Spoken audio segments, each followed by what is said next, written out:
14 years after 9/11, and we still can't speak the truth. I'm Lilley with TheRebel.Media.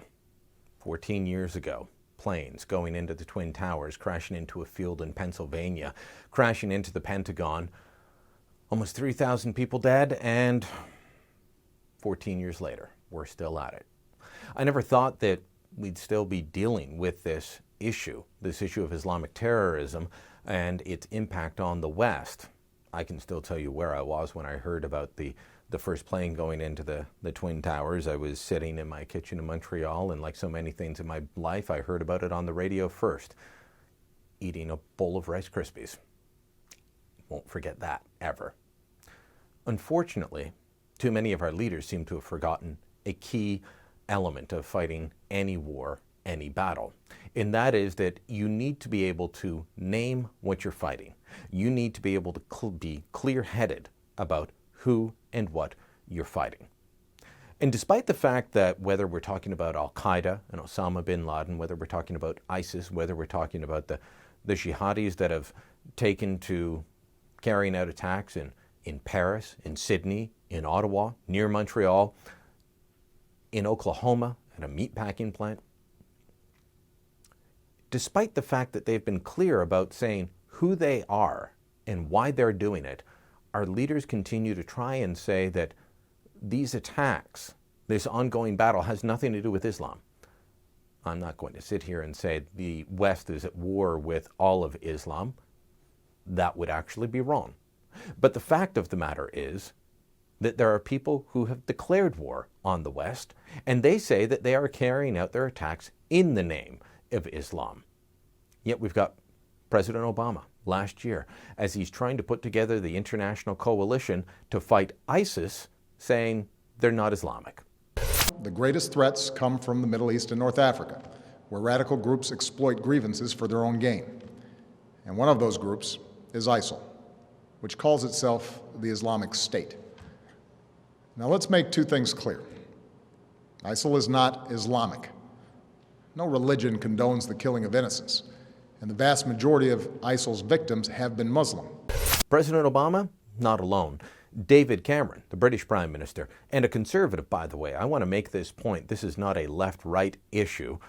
Unfortunately, it's more prevalent on the left than on the right, but it infects all parties, or can at least. David Cameron, the Conservative Prime Minister of Britain, went on BBC, the state broadcaster in that country, the one that he funds, the one that he has at least some control over, and told them they should stop calling ISIS the Islamic State.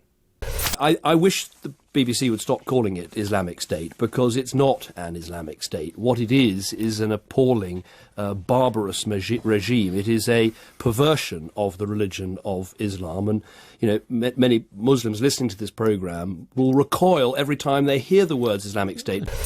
If you can't name what you're fighting, how can you fight it? You're pretending that you're fighting something else. The people that are in charge over at ISIS or at Al-Qaeda, they've been clear. In their view, they're carrying this out in the name of Allah.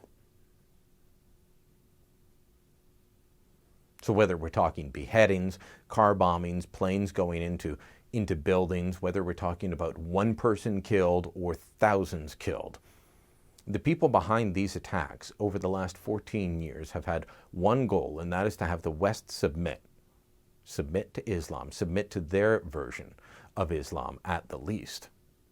Very few politicians are willing to stand up and call this what it is. Thankfully, there's one that I can think of. There's probably others.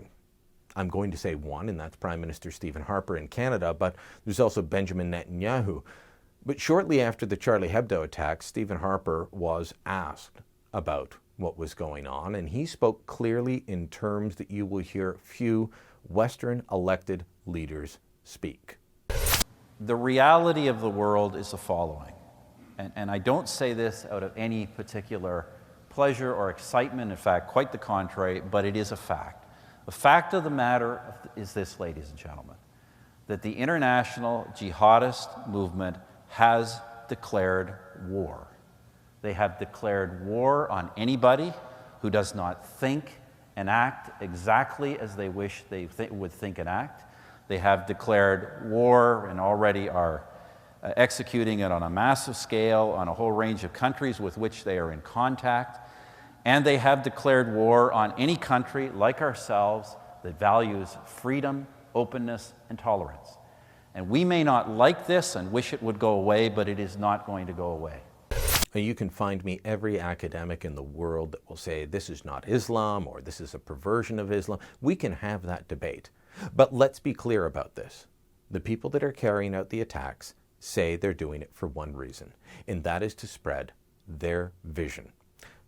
Whether they are killing us here in the West or killing their religious cohorts, fellow Muslims in the Middle East, they're doing it because people aren't following what their religious doctrine is. We need to be clear about that. We need to be able to speak about that. So it's time for President Obama and Prime Minister Cameron and other world leaders to be honest with the people. It's time for the people to let their tongues loose. That won't result in an outpouring of Islamophobia. That will not result in Muslims that live in the West and just want what's best for themselves and their neighbors being shoved out of the country. But it will result in us having a clear view of what we're fighting and how we need to fight back against it. We didn't win the Cold War by denying that the Russians were communists and wanted to spread their totalitarian vision, their dream of the communist state around the world. No. We fought it by being clear-headed, at least under some leaders like Ronald Reagan, Margaret Thatcher, Brian Mulroney, Pope John Paul II. Those are the leaders that were willing to stand up and call evil, evil. 14 years after 9/11, we need to get back to that again, because there are too many that are willing to turn away and deny what's before their very eyes.